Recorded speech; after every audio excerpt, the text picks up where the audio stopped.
Good evening, one and all present here. I, Vishali Bai, Lead Ambassador, on behalf of Public Concern for Governance Trust and Government Law College, welcome you all to this webinar on Afghanistan, the strategic fallout of Taliban takeover. Public Concern for Governance Trust is a registered trust founded by Mr. Julio Ribeiro, Dr. R.K. Anand, and late Shri P.G. Deshmukh to increase public participation, activism towards creating a more transparent and efficient governance system.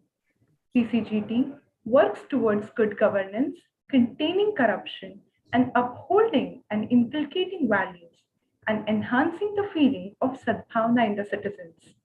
In furtherance to this vision, PCGT has taken up various initiatives over the years. The Youth for Governance is one such initiative aimed at encouraging youth participation in the governance issue. The Kuchor program is centered at instilling moral values in school children. PCGT has also done tremendous work to sensitize the citizen regarding the Right to Information Act through various seminars and workshops. The Government Law College Mumbai, with a heritage spanning over a century and a half, has dominated the legal landscape of India since its inception in 1855. This esteemed institution enjoys the distinction of being one of Asia's oldest law colleges. Generations of distinguished legal luminaries who have been nurtured by this unique institution have made a seminal contribution to the evolution of Indian legal system. The college has consistently maintained high standards of education by emphasizing on crucial balance between academics and extracurricular activities. This renowned law institution is celebrating 75 years of establishment of the Constituent Assembly of India and the Platinum Jubilee year of Indian Independence Day by organizing 75 different events throughout the academic year of 2021-2022 in the celebration called Azadi 75. Further, the NSS unit of GLC Mumbai, under the guidance of our beloved program officer, Krutika Temburnekar ma'am, is relentlessly working on the lines of the motto of not me, but you. Organ donation awareness, election awareness, sessions on RTI, the anti-plastic movement, new labor law codes, fourth Poshan Ma activities, panel discussion on preventive detention law, pendency of cases in Indian judicial system, Reading Motivation Day, Vigilance Awareness Week are few of the examples of the work done by this unit. I would now request Shri Julio Ribeiro to please welcome our speaker, Shri Gautam Mukhopadhyay. Over to you, sir.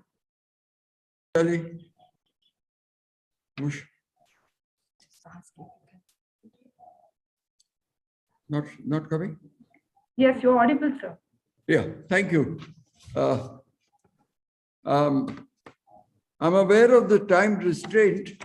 We have said 4:30 to 6. We might have to go a little beyond that if there is a lot of interest shown by the students, which I presume they will show. We expect them to benefit from this particular session of ours.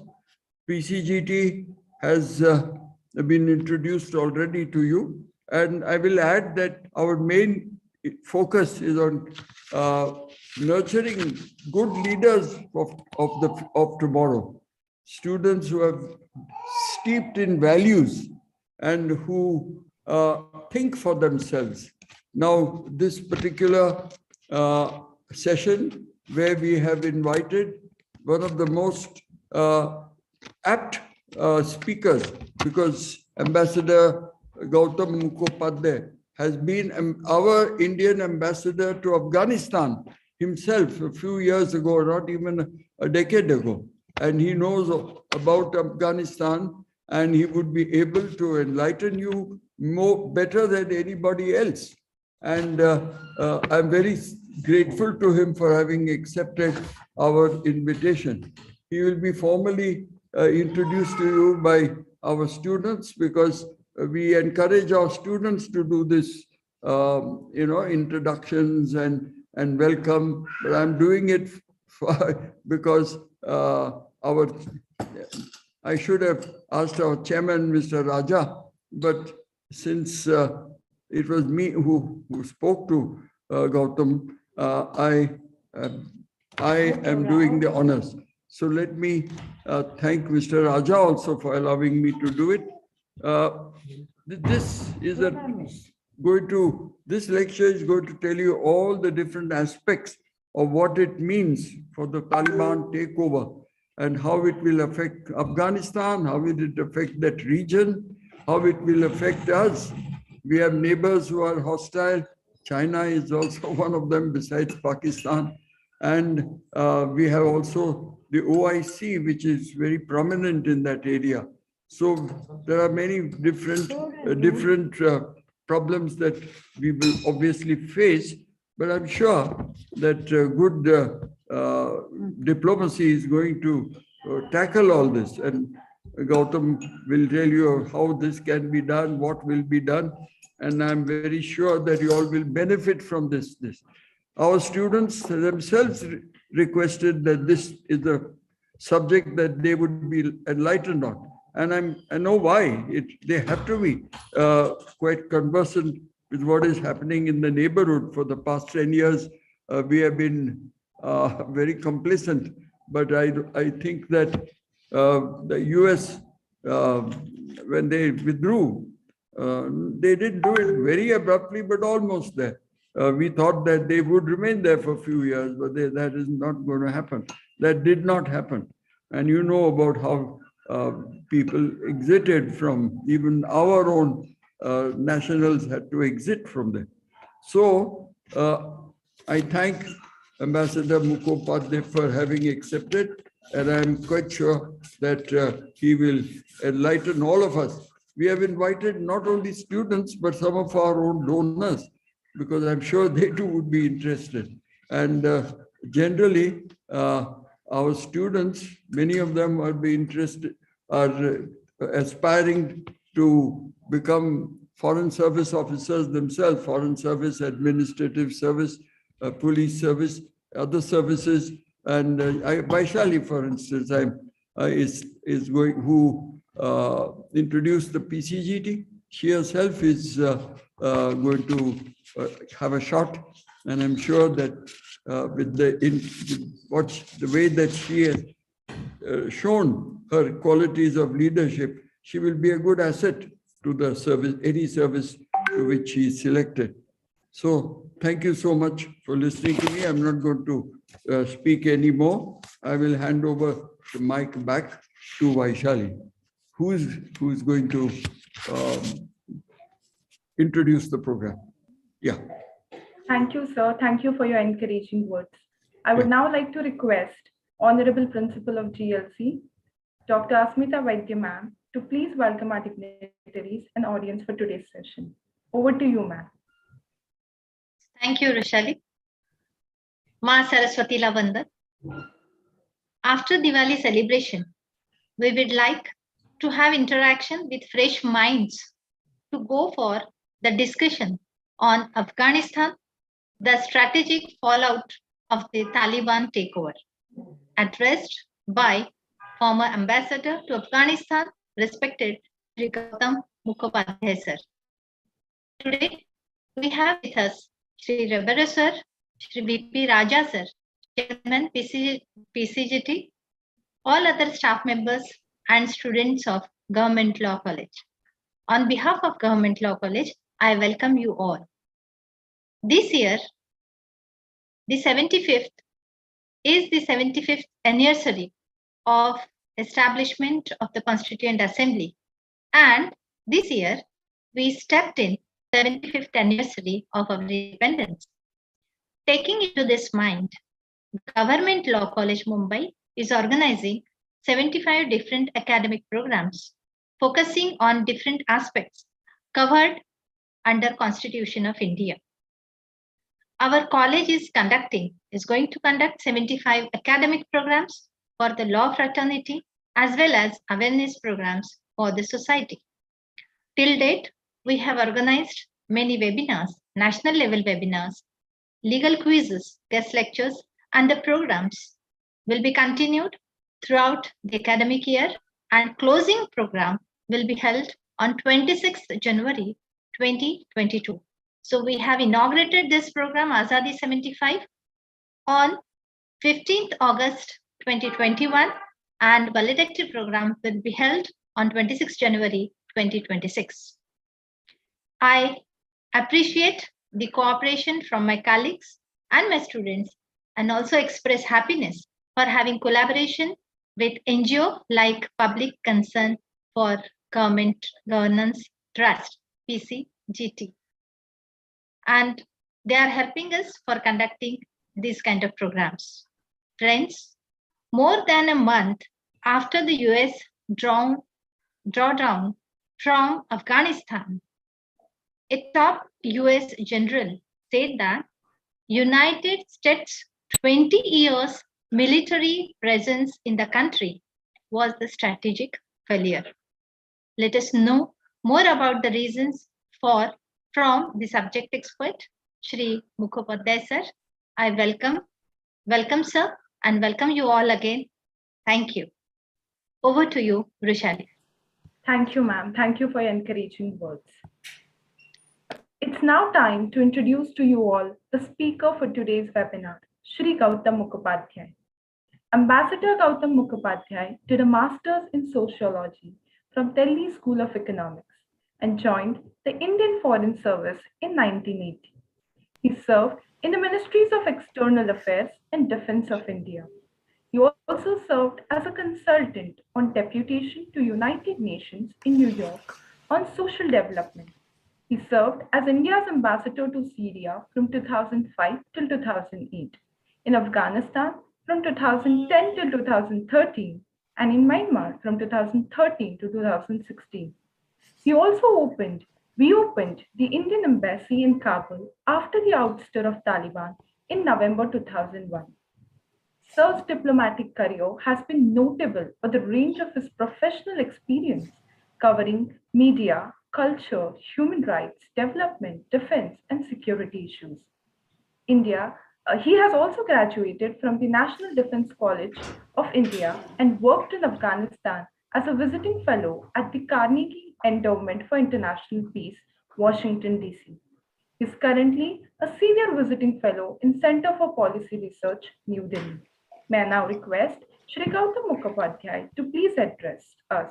Over to you, sir. Thank you, Rushali. Thank you for that introduction. I would like to begin by saying that it's a great honor to be invited and introduced by Mr. Julio Ribeiro, who I need hardly say has been a legend in both his and my lifetime, and also Mr. Raja and the principal of the Government Law College, and to be also introduced to the activities of the Public Concern for Government Trust and the Government Law College over these 75th year celebrations. Really, all the activities that you have been involved in are extremely noble activities, and I completely share the values that you aspire to. And it's a great delight, particularly to speaking to law students from Mumbai, who I know are going to be instrumental in shaping our future. So with those words, I will simply sort of start on my talk. And may I just clarify how many minutes, Rushali, you would like me to speak before we begin the question and answer? So since the timing is till 6:30, it is at your discretion. Okay. So probably an hour and a half would do. Right. Okay. So I will initially speak for about 30 to 40 minutes, just as much as I have to say, and then open the floor for discussion. So obviously there are lots of questions in people's minds and lots of questions that can be posed regarding the US military withdrawal from Afghanistan and the Taliban military takeover, effectively, even without waiting for the last of the US troops to leave. And, some of those questions are simply, the big question is, why did the Afghan government and the security forces collapse so peremptorily? Was it a failure of the Afghan government and security forces, or was it a combined international and particularly a US failure? What were the mistakes on the part of the Afghan government and on the part of the international coalition, particularly the United States, in what you yourself said a senior general described as a strategic failure for the United States? What was the role of Pakistan and other countries in the region? And how can we address India's role and contribution? Where did we fall short? So these are just some of the questions, in addition to, I think, the questions that were given to me by the Government Law College, questions that I should address. Things like the road to peace in Afghanistan, India's options in Afghanistan, impact on world security, the crisis in Afghanistan, the food crisis, humanitarian crisis, human rights crisis, economic crisis, and the role of other countries in a kind of roadmap for peace. What implications does it have for international law and so on? So I thought, these are a number of questions, and I thought I would begin with the big picture, start off at a kind of strategic level, and then go down to specific questions and leave very specific questions to the audience. So, let me start with what I consider are to be the three biggest strategic failures of the US intervention in Afghanistan over the last 20 years. Firstly, I would say that in many ways, August 15 marked a complete turnaround, a complete change, a sea change, almost a complete inversion of the regional alignments and balance of power in the region. Till August 15, we could say that we had a democratic Islamic Republic of Afghanistan, supported by the international community, particularly the democracies of the West and Asia, the United States, Europe, the coalition partners, the NATO, and in Asia, countries like Japan, Korea, India, who all played a role in sustaining the Islamic Republic over the last 20 years. Overnight, that alignment changed completely. Overnight, the Islamic Republic gave way to the Islamic Emirate of Afghanistan, a theocratic and until now a very violent violent theocracy, which has come to power through the use of terrorism that has escalated over 20 years with the support of Pakistan, where it had its bases and its leadership. And this was supported, of course, continues to be supported by Pakistan. But in addition, the transition brings over China, Russia, Iran, and to some extent allied or at different degrees of alignment with the United States, Qatar, and perhaps even Turkey. So overnight, you have a complete overturning of the power equations and the balance of power in the region. And in this, in many ways, technically, you could say that China is the biggest winner, along with Pakistan. Russia is perhaps still trying to find its feet. Iran is at this moment temporizing, does not quite know where to go. And I think these things will get clarified over a period of time. India appears to look like a loser because India invested in the Islamic Republic, mostly through its development, education, humanitarian, and other activities. And in many ways, if we look around here and we look towards the west, we virtually have no friends going westward until, of course, we come to Iran. And even with Iran, there have been contretemps in our relationship, unrelated necessarily to Afghanistan, but much more to US, Iran, and other such relationships. So I think that is the first and most fundamental strategic fallout. And the question it begs and poses is why, if it was going to be such a net disaster, such a net failure to the United States in particular, why did the US take this step? What were its calculations? What did it anticipate? And to what extent, in many ways, could it be said that it is responsible for this failure? At one level, it's baffling to think that the United States should project and should pose the United States as China as its biggest strategic rival worldwide, with whom it is trying to, in some ways, let's say, contain, whether it's through trade measures or through political measures or through military measures or even through technology measures. But at the same time, give China a strategic pass at its weakest underbelly in the Uyghur region of Xinjiang. And this is a baffling question. And of course, I think it will take quite some time to answer whether this was something that was calculated with some intention behind it, or it was just a strategic mistake on the part of the US. But what would be the reaction of China and what could be the calculations of the US? Let's start with the US first. the US began its mission in Afghanistan as a very limited counter-terrorism mission.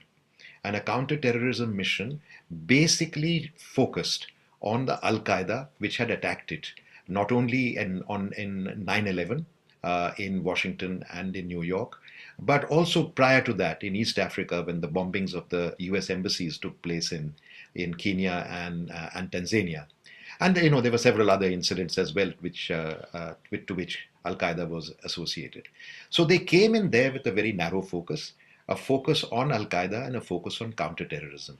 But because of the experience of 9/11, the United States came in there with the goodwill of the entire world, even those who today are its major strategic rivals, like Iran, China, and Russia.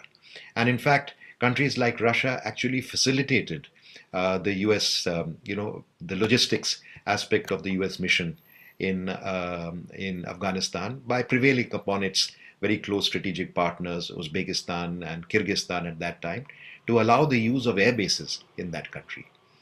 So why should it also happen that strategic rivals who were sympathetic to the United States, who also embraced the cause of against terrorism, should turn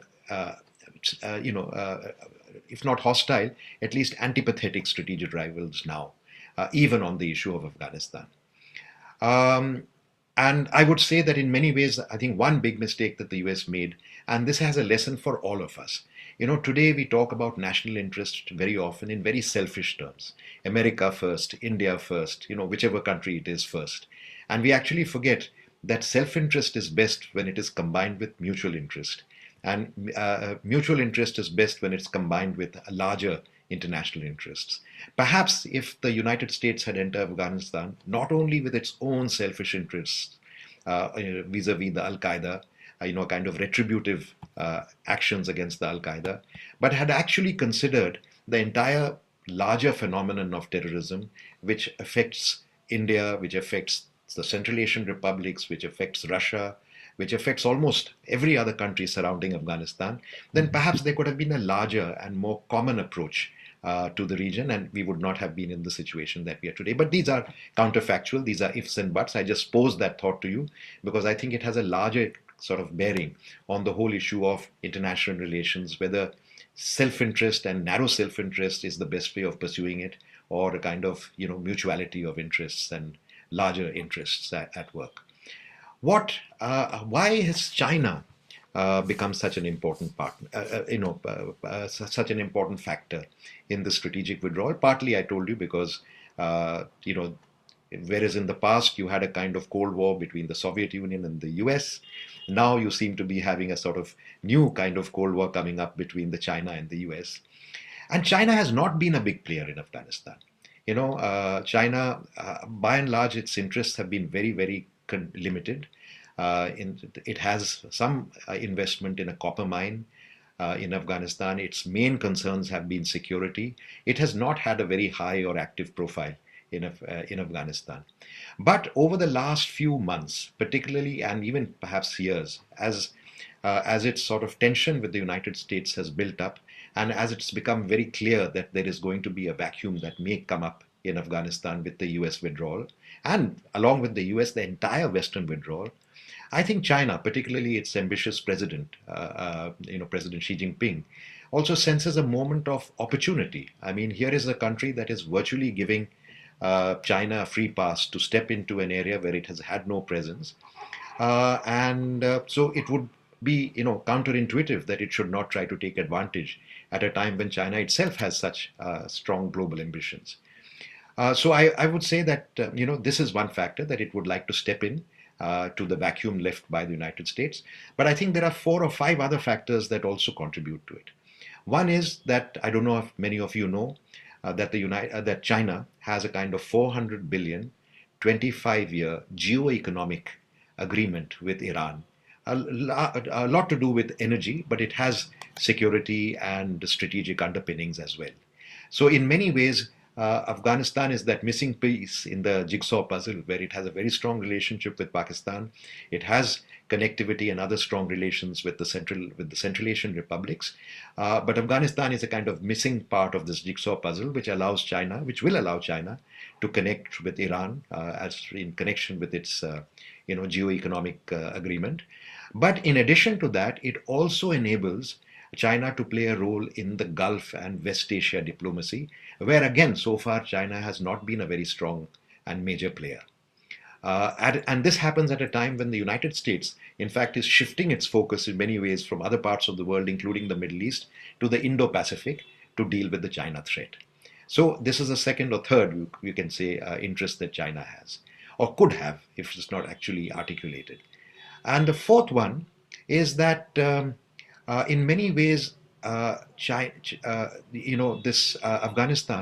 and the Central Asian republics also offer China an outlet and an alternative to the kind of pressures that China faces from the United States, from the Quad, and now many of you would have heard of the AUKUS, the Australia, UK, US security agreement in the Indo-Pacific. So in a way, China is trying to position itself to try and penetrate or puncture the Central Asian range of mountains, the Pamirs, the Hindu Kush, the Ladakh Himalayas, the Karakoram range, in order to be able to find an outlet from the pressure it faces and the maritime dimension in the area of the South China Sea and also in the Straits of Malacca, which is often called the Malacca dilemma for China. In addition, there are other factors. And I would actually say that in many ways, in some ways, I would like to pose the question, it is quite possible, that some of what we are seeing in the China-India standoff on the Ladakh border may have to do with this kind of larger geopolitical positioning that China is doing right now. Always looking at the long term, because I think China does have a strategic vision, does have a strategic view, and I think President Xi Jinping also looks at the world in very strategic terms, in terms of a rising China. And I think it could have a role to play in this larger kind of geopolitics of the region. In addition, there is the Pakistani factor. I would like to say that in many ways, Pakistan's ultimate objective, particularly over the last 40 years, is to, in many ways, try and sever a kind of historic, traditional, trade, political, cultural relationship that we have had with Afghanistan. In fact, for Afghanistan, India has been its principal center of gravity, particularly economically, but also, as you know, through many military expeditions in the past, politically. In many ways, Afghanistan is a poor country. It is rich in natural resources, but it's a kind of arid, mountainous land. And historically, India has sort of fulfilled a kind of role for it to periodically replenish its coffers. And that's the kind of role that India has unfortunately played for it. But in spite of it all, I would like to say that the relationship between Afghans and Indians, the relationship between Afghanistan and India has been a positive relationship. It's a relationship that has been underpinned by trade. People often forget that this is not just a new phenomenon, it's a historic phenomenon. The Grand Trunk Road was built by Sher Shah Suri, who was originally an Afghan, and that to connect to the Pashtun areas of what is now Pakistan and Afghanistan. So trade has been a very great relationship. Two-way cultural and religious ideas, exchanges of ideas have taken place through history. And very often it is the military dimension that dominates, but there are many civil dimensions that have played a very major role in this thing.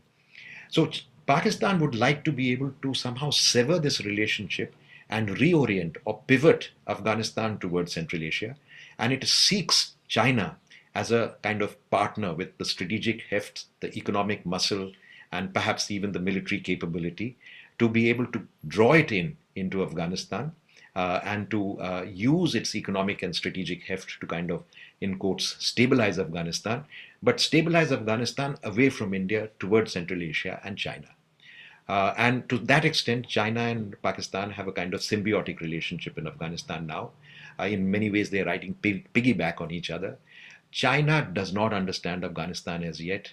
Chinese rationality, Chinese rationalism is very far from the kind of tribal and religious rationality and rationalism of the Afghans at this point of time. It's very difficult for the Chinese to understand tribalism in particular, which is very deep in Afghanistan and tribal areas in general, including in India. And what they would, what we see is that Pakistan is trying to use China for this kind of strategic stability, but under Pakistani tutelage. And China will try to use Pakistan as its eyes and ears in a region that it does not understand very well, and Pakistan does. So I think this is the overall picture that we are seeing in terms of the regional balance and so on. I will now turn to the second aspect of what I think is the major strategic fallout, which is radicalism, extremism, and terrorism. And there are both internal and external dimensions of it. In the internal dimension, I think a lot of people perhaps erroneously sort of conclude that the transition from the Islamic Republic to the Islamic Emirate is going to be a stable transition. I sincerely doubt it. As you mentioned, Brushali, I happened to be in Afghanistan in the immediate aftermath of the ouster of the Taliban. That was a peaceful transition. It was not accompanied by the kind of violence that we are seeing now. The transition from the Republic to the Taliban, it may have been a peaceful takeover of the country, more or less peaceful takeover of the country, because effectively the Islamic Republic completely capitulated.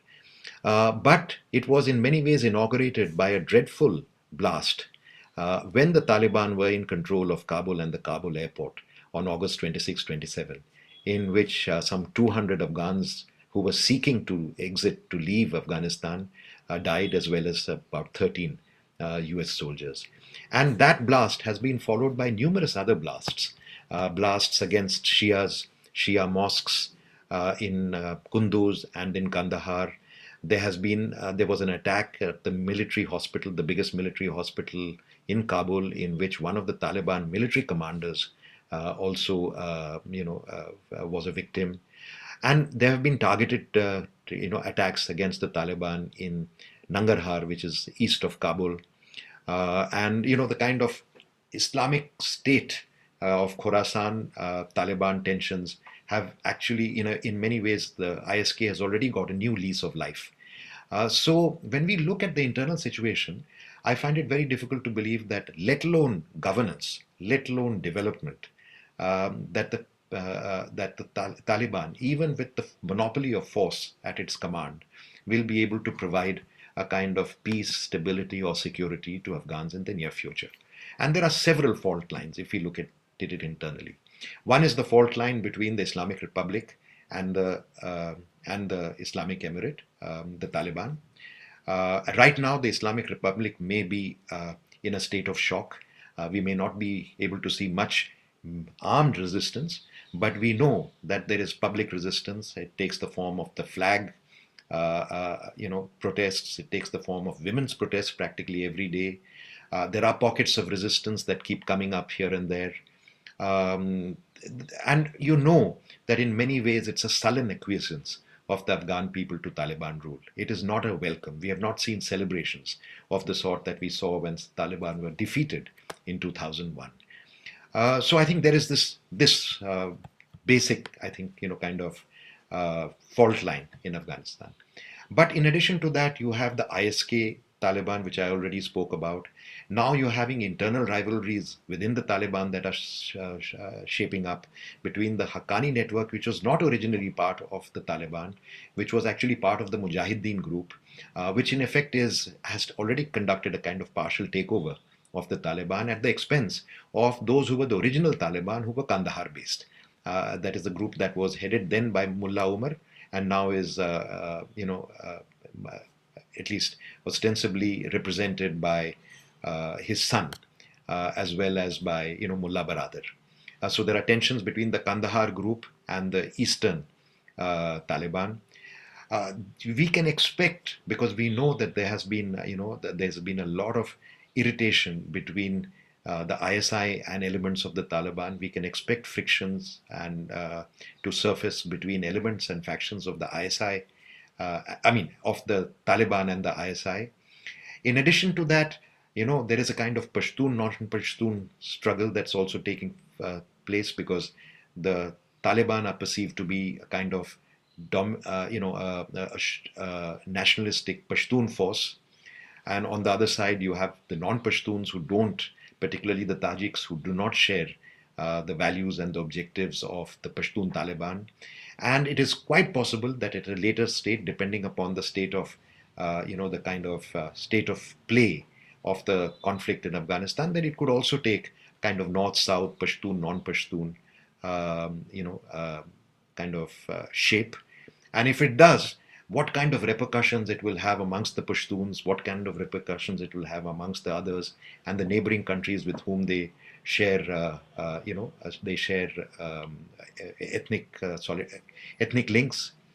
And this is just on the internal factor. But if we look at the external factor, what we see is that the Taliban victory is not alone the Taliban victory. Actually, there have been at least a dozen outfits, starting with the Chechens, the Dagestanis, but also the Islamic movement of Uzbekistan, something called the Jamaat Ansarullah in Tajikistan. You have the Jundullah in the Sunni areas of Baluchistan of Iran. You have practically a dozen groups, anti-Shia groups, anti-Indian groups, fundamentalist groups, the Lashkar-e-Taiba, the Jeshul, the JEM, the HUM, and the Lashkar-e-Jhangvi, the Sipahi Sahiba, a number of outfits, anti-Shia or sectarian outfits, as well as anti-Indian, anti-Central Asian, anti-Caucasian outfits that are operating, and ETIM, that's Uyghur outfits, are operating alongside the Taliban, also supported directly or indirectly by Pakistan, who are all active in this area. And if we look at this overall picture, what you will see is in many ways, the takeover of Afghanistan is only the first stage of a larger kind of radicalization, radiation of radicalization in the region. And let me be very clear on this, and I have written some pieces, perhaps some of you could look up. I had written a piece about a month and a half back on what I call Pakistan's 20-year hybrid war in Afghanistan, where Pakistan used religious radicalism, infiltration, shadow governance, psychological warfare, information warfare, political deception, diplomatic strategies, and finally military strategy to take over Afghanistan, using the Taliban, like an Afghan face, but with a Pakistani mind and Pakistani hands behind it. If that is the case, and if Pakistan wants strategic depth in Afghanistan, that is only stage one of that overall plan. Stage two would, of course, be directed towards India, but this would also be the time for those other Central Asian groups and other associated radical groups to play their role, because, okay, they have helped the Taliban come to power. Now it is their turn to struggle for power in their areas of operation. And one aspect of you're seeing almost immediately, and that is affecting Pakistan itself, which is the extent to which the Afghan Taliban victory has emboldened the Tehrik-e-Taliban Pakistan to become more active in Pakistan itself. So that's a separate story. But what I want to say is that there is an internal dimension where the auguries for peace, stability, even a forced and artificial peace and stability are not good. But there is an external dimension that is even more worrying. And I think these are some of the concerns that really worry the international community and particularly the region. And that is behind what is actually happening today is a meeting of the national security advisors and secretaries of countries of the region, Central Asian republics, Russia, Iran, and India, who is the host. And the initiative has been taken by our NSA to convene this meeting. Pakistan has boycotted it. China has regretted that it is not able to attend. But the fact is that it reflects a sense of concern, a desire of the countries of the region to touch base and to try and possibly see if there is common ground, how to deal with the external dimensions of the Afghanistan problem. And I would even say that in many ways, Pakistan has designed this with a view that all these extremist outfits now can be, perhaps over a period of time, along with Afghan refugees, be returned to Afghanistan.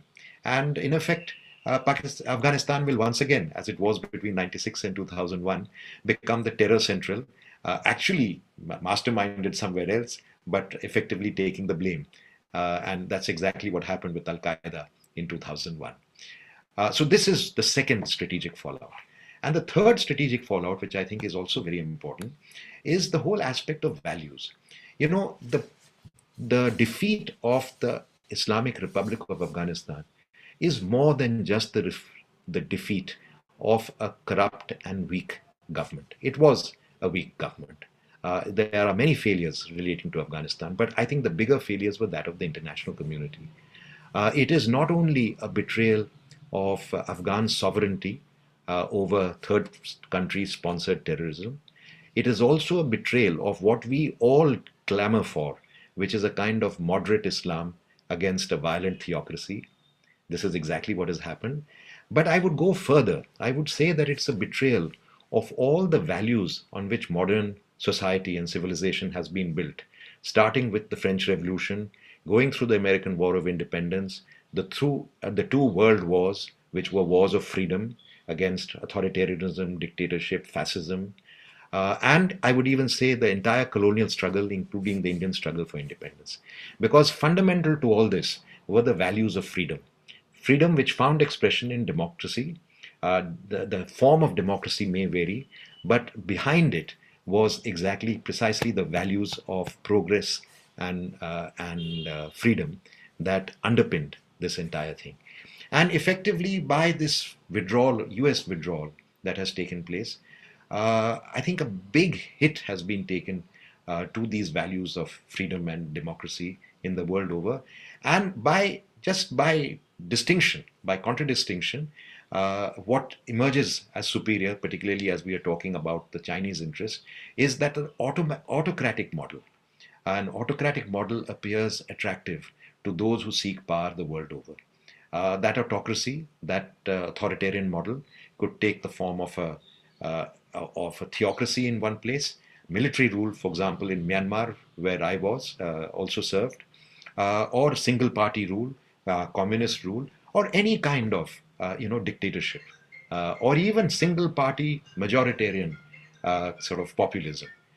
So overall, it's a big challenge to democracy, freedom, and I sometimes think and dread and worry that if this was the constellation when Nazi Germany invaded its neighbors, apart from coming into power in Germany, who would defend freedom and democracy?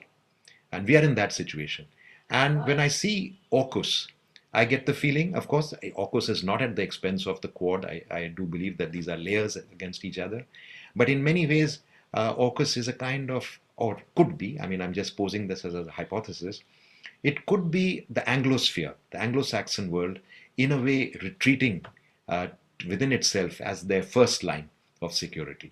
And in effect, it is not values that is bringing this together, but some kind of ethnicity. And that has even introduced divisions within the Western world. For example, France, which felt quite alienated by this. But, if you look down the line, countries like Japan, Korea, Taiwan, the ASEAN countries, India, would all begin to wonder where they fit in the US hierarchy of security interests. And what is a loss for one side is definitely a gain for the other side, which is all those who support, authoritarianism and autocracy. So I think, I don't know if I have spoken perhaps already about half an hour. I could add a few other points, relating to, I think, some of the issues that you have raised. For example, what to do about the Taliban, what kind of relationship we should have with the Taliban. I think you raised questions about international law, the humanitarian question. So let me try and address these very, very quickly, and particularly India's role. What would India's role be? So let me address this very quickly in the next 6 minutes so that I finish by 5:20 and then we can have the discussion. So on India's role, I would simply say this, that look, the rest of the world, the United States justifies its exit because, well, Afghanistan is the longest war. It's an endless war. Since 2000, since they realized that they can't win the war, Afghanistan has been a big headache.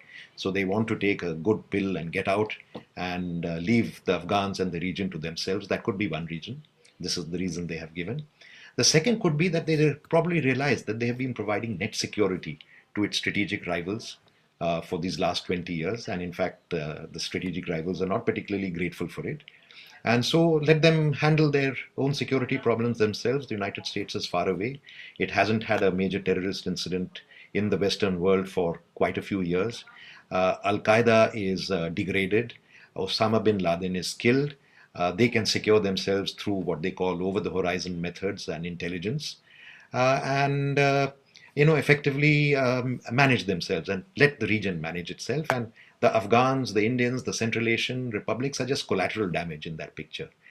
But if you look at some of the actions that the United States has taken, the Doha process, which stacked the entire negotiations as well as the battlefield in favor of the Taliban, the projection of people like Sirajuddin Haqqani and Anas Haqqani as potential, future leaders of Afghanistan. Maybe it was just the work of a couple of negotiators on the part of the Trump administration at that time. But it's also possible that, in many ways they actually abetted and enabled the return of the Taliban and all that comes with the Taliban. And what you effectively have is an ungovernable and unstable region, which the region has to handle for itself. But they, in their anxiety to leave, they have also gone out of the way to whitewash in many ways the atrocities, the crimes against humanity, the war crimes that they have conducted against the Afghan people. And while the rest of the world may condone and move on and start justifying some levels of engagement, whether it's for humanitarian reasons or political reasons or economic reasons, I think India, as a country, and that has had a freedom struggle against extremism and foreign rule, and let it be very clear that the Taliban do not represent Afghan values. They represent alien values. They have no organic presence in Afghanistan.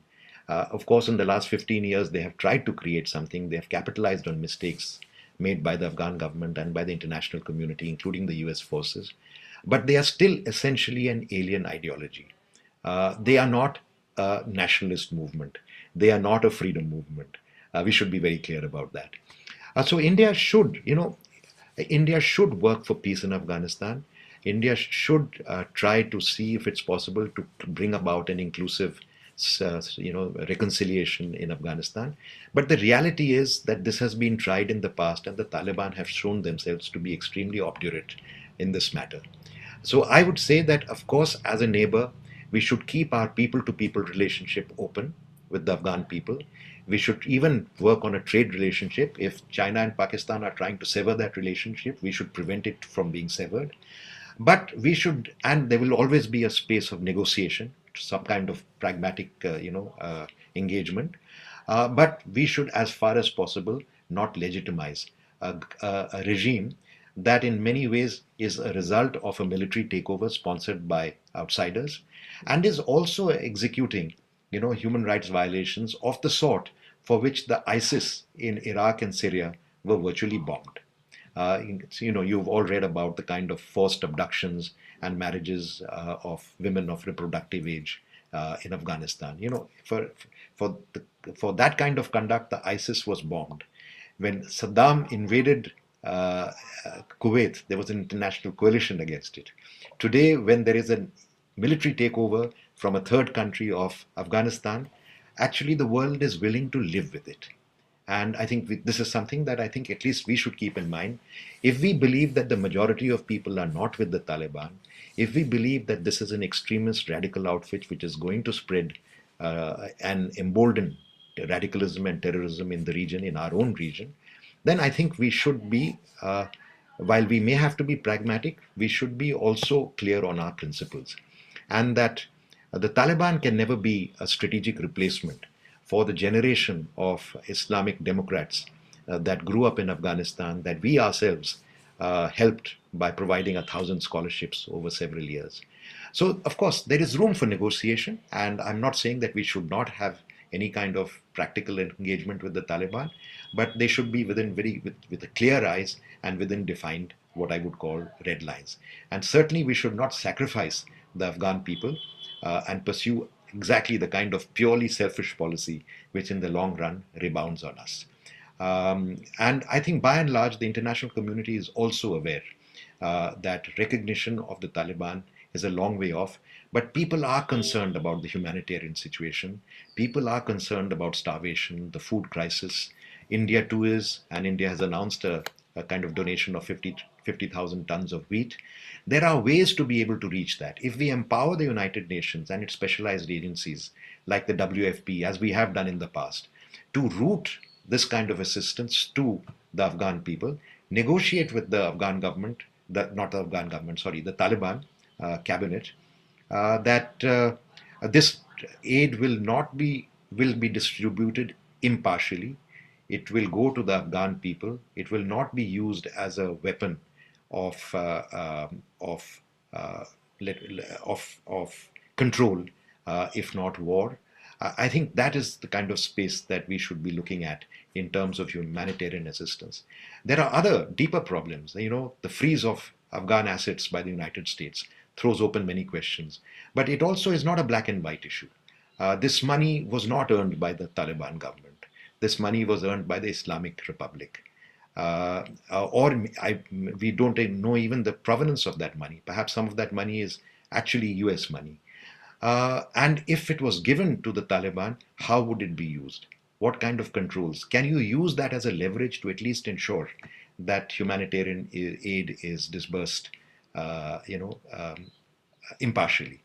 So I think I'll leave my talk with these questions, and then, of course, respond to any questions that come from all those who have, honored me by their presence and have listened to this talk. Thank you. Thank you, sir. Thank you for giving us such a comprehensive view on the Afghan issue. Indeed, yes, it was an intriguing session for us. Now, we move on towards the question and answer session. So the first question is from by my end. How can India ensure to be an important figure in Afghanistan's future as a development and a trade partner in a war-torn country? Yeah. Thank you, Burshali. So I would say, that there are many things that India can do without necessarily being in Afghanistan. For example, India has had a very successful scholarship program. And this scholarship program has created a new generation of Afghan, civil society activists, government representatives, members of parliament, people in authority and power, who have been progressive in their orientation. So I think one should be able to keep our education program, which is a very, very important pillar of our people-to-people relationship with Afghanistan, open. We should certainly, be able to devise a kind of visa policy that both looks after our security interests, but does not,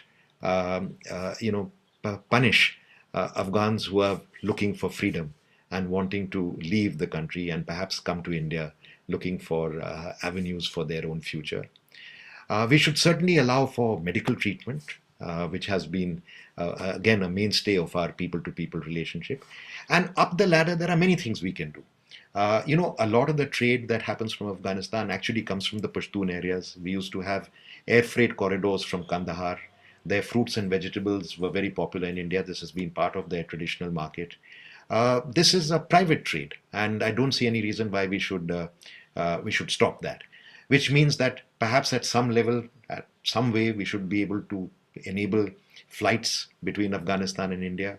If security considerations prevent that Indian Airlines or Air India operates or private airlines operate, at least they can be Afghan Airlines or third country airlines. And up the ladder, you can provide, and these are very important considerations, you can provide a space for at least the hope of Afghan democracy and freedom to survive. That means you can allow India to be a location for Afghan media, which has been, a lot of it, which has suffered a lot. Afghan civil society activists, Afghan women activists, who are one of the biggest victims of the Taliban takeover. And depending upon the state of play, we'll have to see. I mean, if the resistance, as I think the resistance is bound to happen, maybe at a later date, we have to start playing a much more active political process. Bringing together the Afghan diaspora, which is now spread all over the world, at least to enable them to meet and decide their own fate by themselves. And together, of course, whatever we do, we should do together with other countries, because we should be part of a larger regional and international consensus, even if one or two countries are out of that consensus. So I think there's a lot that we can do, even without necessarily legitimizing or recognizing the Taliban, and while continuing to have some kind of relationship with the pragmatic, I said, engagement with the Taliban. Thank you, sir. Since you mentioned about the education, the health infrastructure that India had invested in Afghanistan, this brings me to the next question: that how can India secure its investments that India did in Afghanistan? Yeah. I think the answer to that is linked to my answer to the first. I think we should be clear when we talk about investments, people tend to think in terms of returns on investment that are economic returns. I don't think our investments in Afghanistan were ever planned as economic investments with economic returns. They were investments in the people of Afghanistan. They were gifts to the people of Afghanistan. They were investments that we calculated in terms of emotional and sentimental returns. And that we have succeeded in doing. People remember us, as I remember one Afghan MP actually saying that India cannot ever be removed from Afghanistan because India is in the hearts of Afghan people. That relationship we should maintain, we should continue. And that relationship can continue by the measures that I just talked to you about, by at least support for the idea of a free and democratic and united Afghanistan. Education and other ways are some of the ways in which that could be done.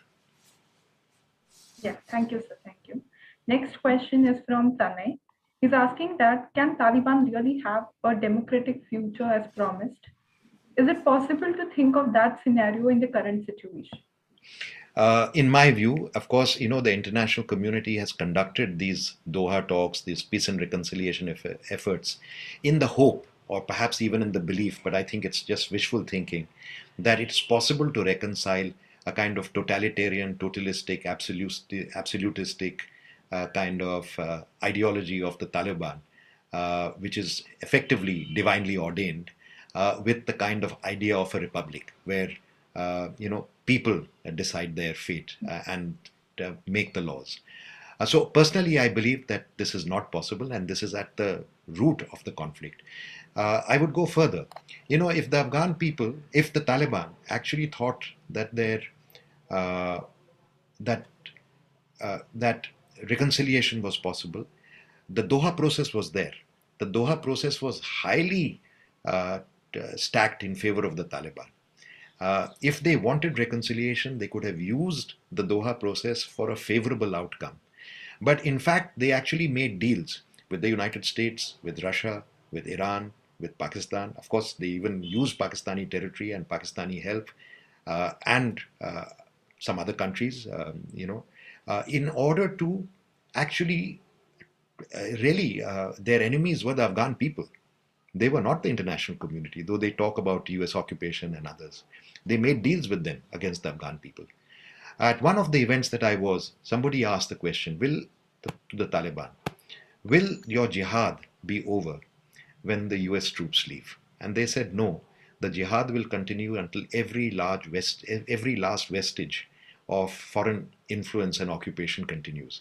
And a symbol of that is the status of women.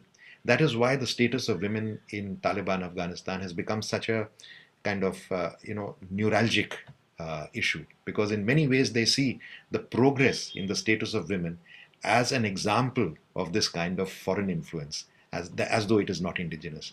And again, I would add that Afghan society is conservative. The Pashtuns in particular are even more conservative. But even in conservative Pashtun areas, the idea of girls' education has taken off. And if the Taliban try to stop that, they will be against the kind of popular sentiment in the areas that they claim that they are the majority. Thank you, sir. Thank you. The next question is from Karan. Why was it such a hasty withdrawal by USA, considering the military muscle and dominance that USA has in Afghanistan? Shouldn't a country like theirs have been more cautious? Yes. Why was the retreat so urgent? So I think I tried to address some of that, but I think some of the problems are really, inherent in the original US intervention. I refer to one of them, which is that they came in their own selfish interest. But, I think a very fundamental problem with the entire US and Western intervention in Afghanistan was that they did nothing in those 20 years, other than a few small things, to help Afghanistan stand on its own feet politically, own feet economically, own feet militarily. Let's take politically. Ostensibly, they helped bring in democracy. The Afghans drafted their own constitution, but they drafted a very centralized constitution modeled on a kind of strong president, which may not have been the appropriate model. And they did not invest in grassroots democracy. In fact, democracy was just a form of playing backroom politics. If you look at the economy, people talk about Afghanistan having a 3 trillion reserves in terms of minerals, valuable minerals. They did not invest one penny in Afghanistan minerals. If the international community had invested in the mineral economy of Afghanistan, it would have created the revenues for the state that would have helped Afghanistan and the Afghan government stand on its own feet. They did not even invest in the livelihood economy of fruits, rural crafts, carpets. A little bit through civil society activists they did, but not on a scale that was enough. They did not invest in trade. For example, if they had invested in the livelihood economy and the mineral economy and connected Afghanistan through trade measures with countries like India, their allies in the Gulf, Central Asia, perhaps Afghanistan would have been a much more self-sustaining, economy. They didn't even invest in the military. They talk a lot about the Afghan National Security Forces, but they were confined in their approach by the counterterrorism agenda of the US. They did not develop a truly Afghan national army with the infantry force, with the capacity, with the logistics, with the engineering abilities, with the repair and maintenance facilities, with artillery, with mobility, with surface vehicles, to be able to actually hold on to territory. They only trained a very specialized counterterrorism force that was capable of retaking terrorist targets that were attacked, and with the help of US air support and technical support, perhaps even cities when they were occasionally besieged, like Kunduz and Ghazni. But they were not capable of anything more. In fact, the high technology that the United States introduced with the NATO intervention made the Afghan army entirely dependent on a whole cluster of technocrats or technicians and engineers without whom none of this equipment and machinery would have worked. They were probably, and a lot of this was done under Pakistani influence. Pakistan never wanted an Afghan national army, because an Afghan national army, a truly Afghan national army, would have been able to defend Afghanistan, would have prevented this kind of military takeover, and would have posed a threat to, at least in their thinking, would have posed a threat to Pakistan itself. So in many ways, I mean, the last hasty retreat was, I think, simply, domestic politics in the United States. President Trump thought that this would be a useful political ploy to get re-elected, and narrow self-interest and narrow political self-interest prevailed over larger concerns. And they probably felt that they were safe, so they were just actually wasting their time and money when they had other, and this is certainly true for President Biden, that they had, in the meantime, their threat perceptions had changed. They didn't see Afghanistan as a threat. They saw international terrorism, perhaps things happening in Africa or elsewhere, as a threat. China, of course, was the biggest threat. And they also said pandemics, like we had with COVID. So their threat perceptions changed. And so I think they were among the reasons. But I don't rule out, in many ways, that there could have been, considerations that we don't know. The US started off with the counterterrorism operation, went into counterinsurgency, then went into training and equipping, and now effectively it's back to an intelligence operation. You see much more presence of CIA than you see of the Pentagon or the Central Command in Afghanistan now, even when they are looking for bases in the region. Yes, thank you, sir. The next question is, what role can UN play for peace process in Afghanistan? Yes. So, the history of the UN in peace process in Afghanistan has not been very bright. so far. But if there is any institution in the world that can and should play a role and that can be, representative, it is the United Nations. For a long time, we left it to the West, and the people who were involved in the intervention to work out solutions. Then the United States took it over itself. Every time the West gets tired of its involvement in Afghanistan, it starts talking about a regional approach, as though the problem itself was a regional problem, completely forgetting that in fact big power politics has been the root cause of the intervention in Afghanistan, first by the Soviets, then the proxy war conducted by the US through Pakistan in Afghanistan. And what we have seen in the last 20 years, including what is happening now, is just that some of the actors have changed during this period. So I think that the United Nations is the only institution. It's imperfect, but it's the only institution that can act as a kind of overall body in which regional and international interests are represented, and Afghan interests can be represented. But a weak Afghanistan also becomes a pawn in a larger international game, and I think a kind of a strong Afghan presence is also required for any successful outcome of any peace process. And that was not the case when the Doha process was initiated. And that would not be the case even if, let's say, the US had succeeded in starting what it tried to do was the Istanbul process or any kind of UN process. Because Afghanistan really has a sense of powerlessness in this context. Thank you, sir. The next question is from Siddhant Gundar. He says he's asking that how can we ensure that the aid in cash and kind be not be used to control the people of Afghanistan by Taliban? How can the international community ensure that the status of women and children are protected in Afghanistan? Yeah, this is a very difficult question. I think it's at the heart of this whole problem of, how to reach humanitarian assistance. In my view, this may be imperfect, but the only real way is that the international community acts in concert and says, all right, we will not give humanitarian aid directly to the Taliban government for them to deliver the aid, because A, they don't have the capacity, and B, we are not sure about their intentions. But if the need is very strong, and if we can leverage whatever the international community has to negotiate with the Taliban to say, yes, we are extremely concerned about this humanitarian situation in Afghanistan, but we want the right to be able to deliver it ourselves. There will still be problems, because even at the level of delivery, the Taliban can interfere. In 2002, India donated 1 million tons of wheat to Afghanistan. Initially, that wheat went by surface route through Pakistan. Then Pakistan, for various reasons, it claimed that it was something to do with that Karnal Bunt. But in actual fact, the transit of Indian wheat to Taliban was attracting too much attention to India and Pakistan. So they stopped that transport.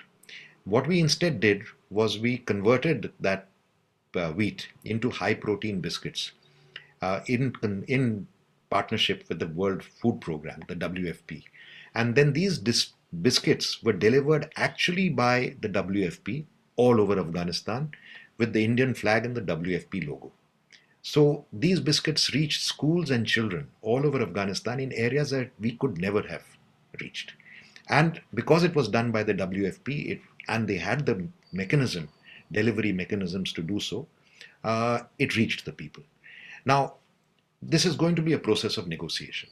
I don't think we can abandon the Afghan people. There may be some compromises that we have to make along the way. And I don't think we should go there with a very rigid attitude.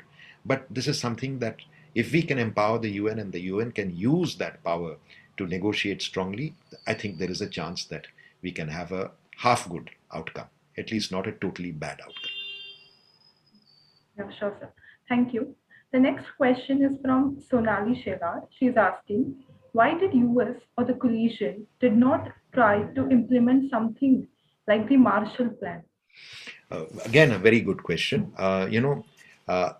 if the West has been successful in keeping Germany and Japan as allies of the US through all these 70 plus years, surely the fact that not only the Marshall Plan, I think perhaps the biggest single item that the United States did for those countries was that they integrated with the strength of the US economy, the investments from the US economy, and the US market. They integrated these countries into a larger economic system that that uh, uh, that helped keep the peace. And in many ways, at the end of the Cold War, the US has done that also with the Eastern Bloc, the countries that actually liberated themselves after the collapse of the Soviet Union. In the case of Afghanistan, and I come back to it, this whole idea of a kind of, you know, uh, Secretary Rumsfeld then called it nation building light. Essentially, they were trying to conduct a war against terrorism on the cheap. They spent money, but they didn't invest in Afghanistan. They didn't recognize the strategic value of Afghanistan, and therefore they did not go with a Marshall Plan. Had they gone in with a much more holistic approach that combined military, counter-terrorist, counter-insurgency, training and equipping, economic investments, building markets for their, developing an industry, building markets for their products, maybe it was more expensive in the short run, but the long-term results could have been very different. And I think India could have been a very major partner in that effort, as could have been the Central Asian republics and many other places around. But United States is a big country. It has its own problems. It has its own interests. And one of them is that it has its own problems with the countries around the region. So I think many other considerations come in the way. It's not an ideal world or an idealistic world. Yes, thank you. The next question is regarding will the Taliban takeover affect the cross-border terrorism in India? I think this is something that we should be prepared about, but we should be clear. It's not that the Taliban or the Afghans want to, want to use terrorism against India. It is Pakistan. And a lot of the problem that we see in Afghanistan today is not an Afghan problem. It's a problem created by Pakistan in Afghanistan and for the Afghans. So they actually don't need the Taliban to come into Kashmir, because they have their Lashkar-e-Taibas and the Jaish-e-Mohammeds and the Hizbul Mujahideen and dozen other outfits that they could rear and send. And what they would actually do is, in fact, use Afghanistan as a strategic base for their training and operations, as they did in 96-2001, and to just direct them towards India. But it's not only Kashmir. I mean, in effect, we should be prepared. Mr. Ribeiro is here, and he knows what happened during the Sikh militancy of the 1980s. There are fault lines inside India. There's political turmoil inside India that they could exploit.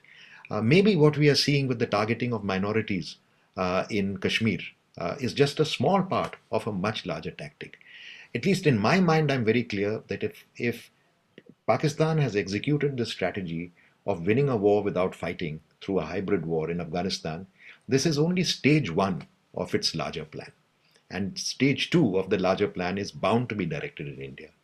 And it may not take the form of the use of the Taliban, but it may take the form of the use of Afghan territory against India by all kinds of outfits that Pakistan has reared and nourished. And we should definitely be prepared. And we should be thinking ahead what kind of tactics they will use. I think one of the big mistakes of the international community is that we have even till now not discerned that Pakistan had a 20-year hybrid war in Afghanistan, despite all Western intelligence, that they were not able to put together the, cross the T's and dot the I's and have a clear picture of what the strategy was. We should not be caught by surprise. We need to think in advance. Yes, thank you. The next question is again from Sonali Shevar. She's asking, should US not pay UN compensation for the lives of Afghanistan that were lost to allow UN to help? We come back to a question of war reparations. I think it's not going to happen. And, forget it. There's this whole case of some people trying to bring the United States to the International Criminal Court for wartime abuses, not only in Afghanistan, but also, if you remember, Iraq, Abu Ghraib, and so on. The United States is not a member of the International Criminal Court, and it will never allow such a process. Here, might is right, power dictates outcomes, and while, and of course, there has to be a legal process to establish this kind of guilt. There has to be due process. So I think we have to travel a long route to be able to do that. And I think while it is desirable to keep these ideas open, I don't think it's really realistic in this day and age. And usually these reparations and others are for smaller countries to be imposed by larger countries for their own priorities. Thank you, sir. The next question is regarding whether Taliban should be punished for not complying with the conditions that are put forward to them. Say, for example, forming an inclusive government, respecting the rights of women and children. And if at all Taliban is punished or sanctions are imposed, what effect will it have on the Afghan nationals? So sanctions is a big issue, and I think we should address this with some caution. But let me come to it. If the international community could do all that it did, the Taliban should not even have come to power. The fact that the Taliban has come to power or taken over power is actually a sign of the international community's inability to impose those conditions and those values on the Taliban. So actually, what we are talking is completely hypothetical. Now, the question is, can we use sanctions or pressure or leverage or freeze of assets or humanitarian assistance to change the Taliban? In my opinion, it's going to be very difficult, because if they change the Taliban, what's different between the Taliban and the Islamic Republic? In many ways, if you have to have a reconciliation process, it has to be two-way. It has to be, both sides have to want to be able to do that. And usually that happens only when there is a complete stalemate, when both sides realize that neither side can win and that you have to compromise. That is not the case in Afghanistan today, because the Taliban have shown that they can take over. So why should they compromise? So I'm not very hopeful, although it's ideal that if we should continue to try for an inclusive government in Afghanistan. I'm not very hopeful that the Taliban mindset, the Taliban DNA is oriented towards this kind of compromise on what it regards as its fundamental principles. And we should not also fool ourselves. I think there is a sense of righteousness and self-righteousness in their own thing. They have their own grievances. And it is not that they would acknowledge that they are criminals or villains and that they should submit themselves to a kind of international criminal justice system. So I think these things can only be done politically, but politically in the context of some kind of move on both sides to be willing to, when South Africa, when apartheid crumbled in South Africa, it was also, the greatness of later President Mandela, who could initiate such a peace process, show a willingness to reconcile on the part of people who had suffered from apartheid for a very, very long time. So, that kind of leadership, that kind of spirit, we are not yet seeing in Afghanistan. In fact, if anything, the sides are more and more polarized. And we don't see the Taliban at its moment of victory to suddenly capitulate. As I said, I see a much more murky situation because there are many other actors in the field. And in fact, we are likely to see much more of an Iraq, Syria, Libya type of situation than a kind of stable theocracy like you have in Iran. So I think that question is a little wishful. Let me put it like this. Thank you, sir. The next question is regarding the drug mafias and smuggling. Since smuggling drugs have been a major source of income for Taliban, will this now give rise to major drug mafia in the neighboring countries as well? So, this is one of the dilemmas about this kind of sanctions approach. Because the more you sanction, the more you will actually force people towards what we can call is an illegal economy.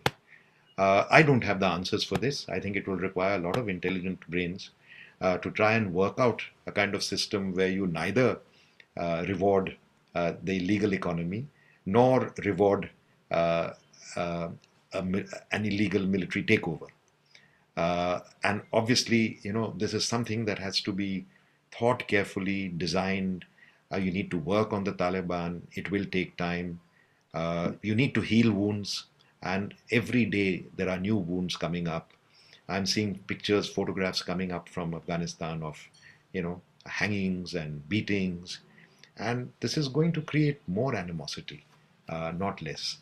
I think it's going to be a long and tortuous process before even we can look at some light at the end of the tunnel. I'm sorry to sound pessimistic about this. Afghanistan and Afghans are a country and people I love, and I would desire the best for them.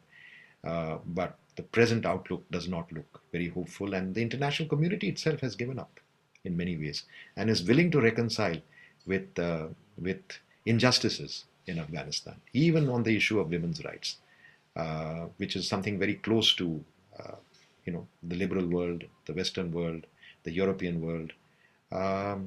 They are willing to make compromises for the sake of, as they say, accept reality. Thank you.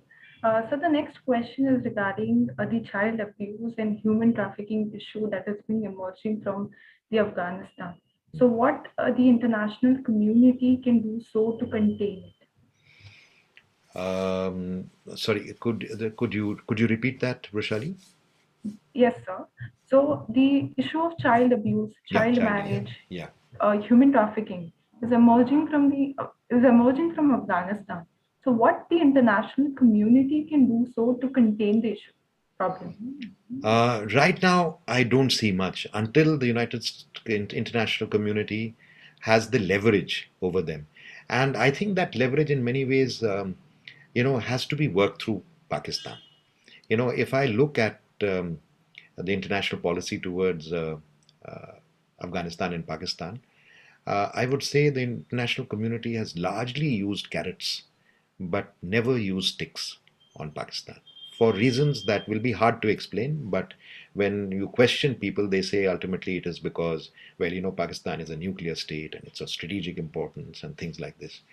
But let me just say that when President Bush, ordered US troops into Afghanistan after 9/11, Richard Armitage, who was his envoy for that mission, literally had to threaten President Musharraf to cooperate with the US on the war of terror or be bombed back into the Stone Age.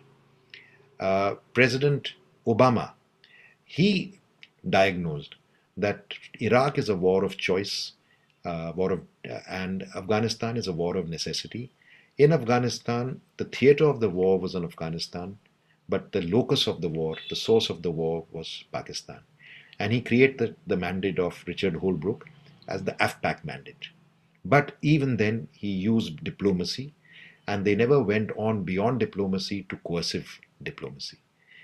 President Trump's South Asia strategy clearly identified and nailed Pakistan as the rogue state, but they were unable to follow up with either coercive diplomacy or any other means, sanctions or whatever it is. So the softness of the international community on Pakistan has been actually the root cause of the problems in Afghanistan. So when we are talking about all these, how to make the Taliban do this, how to make the Taliban do that, if you don't address the source of the problem, you will not get solutions. So in many ways, we need to put the pressure, and let there be no doubt, the Taliban are heavily dependent on Pakistan. Heavily dependent on Pakistan. Even when they complain of Pakistan, they cannot complain about Pakistan, they cannot act against Pakistan. I can give many examples. The fact that Mullah Baradar was in jail for 8 years and was released only for the negotiations. The fact that Mullah Umar's death was kept secret for 2 years. The fact that in spite of Mullah Baradar's suffering in Pakistani jails, there has never been a whimper of a protest from the Taliban. We hardly see Mullah Haibatullah. The world is used to dealing with Taliban spokespersons or deputy leaders. Now, of course, they've actually formed a cabinet. So there are many, So unless there is a willingness to do that, I don't think this would work. But it's become more difficult now, because now with the full backing of China, until now China was not a major player. Now with the full backing of China, it'll be even difficult to apply that kind of coercive pressure on Pakistan to get the Taliban to agree to some things. But it's like asking them to agree to a change of their worldview. How do you do that? It's like asking somebody were to come to you or to us and say, change your liberal outlook or your, any other, let's say, leftist outlook for my outlook, which is very different. It's very difficult to force such things. These have to come from inside. Sir, the next question is that India has been pressing for Afghan-led, Afghan-controlled, and Afghan-owned peace process.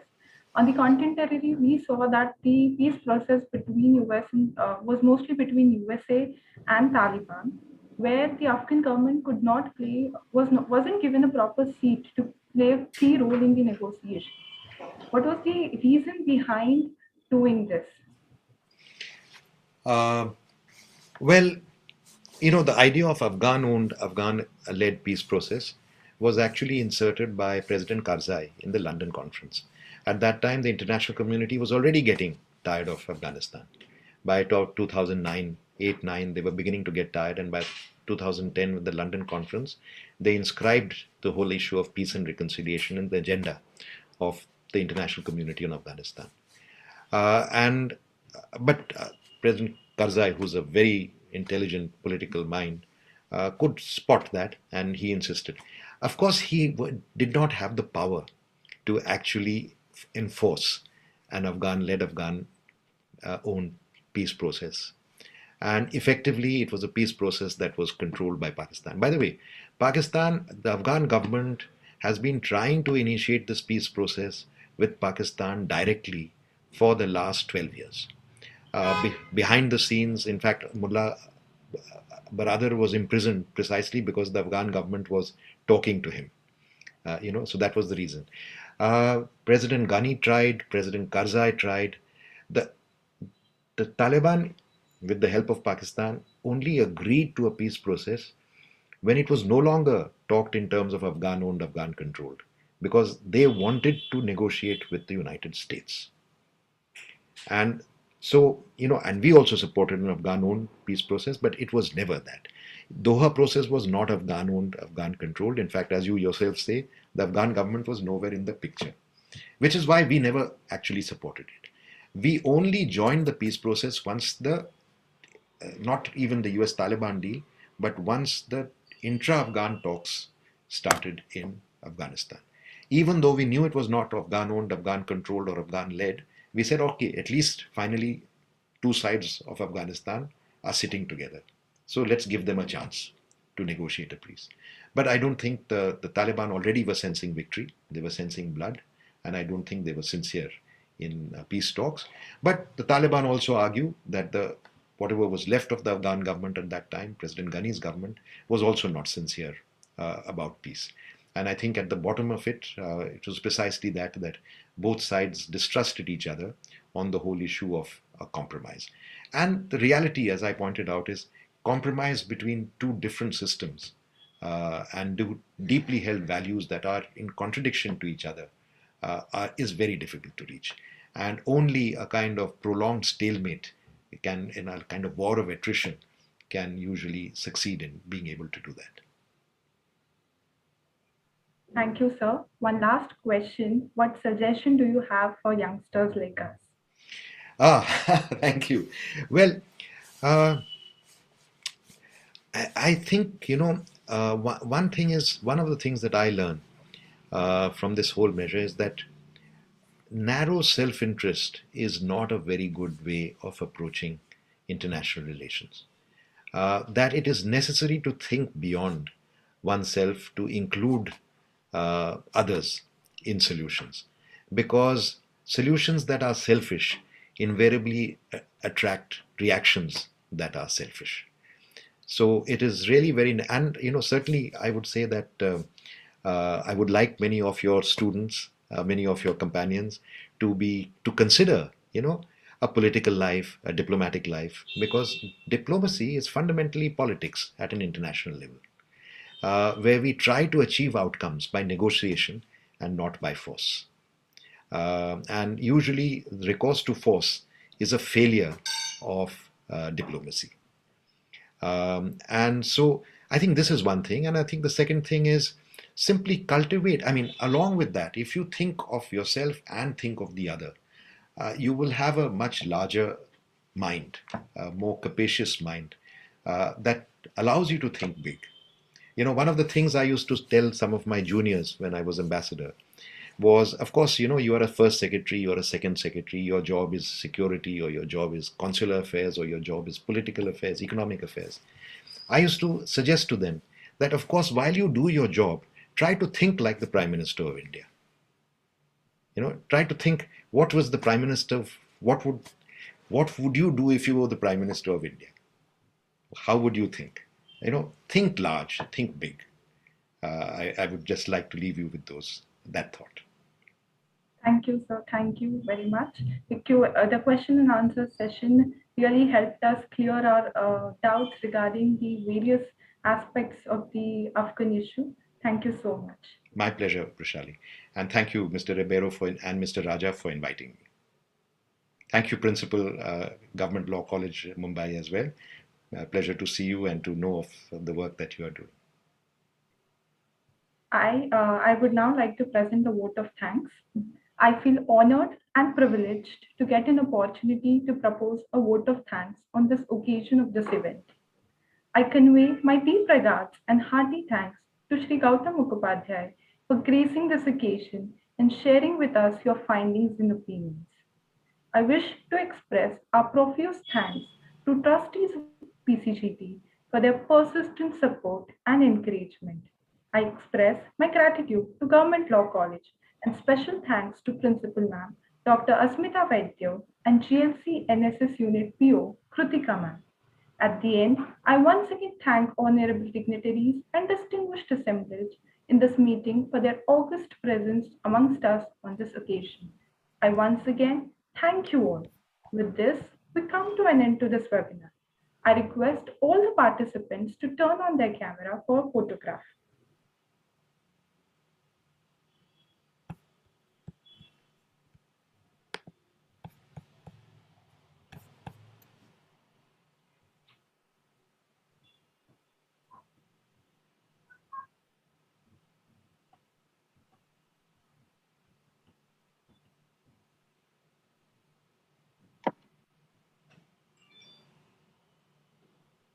Ruchi ma'am, it's done. I request all the participants to please fill up the feedback form in the chat box. The link for the same is shared in the chat box. Thank you. Once again, thank you all. Thank you. Goodbye. Thank you very much. Thank you, sir. Yes. Thank you, ma'am. Namaskar. Thank you, Ribeiro sir. Thank you, Raja sir. Thanks all.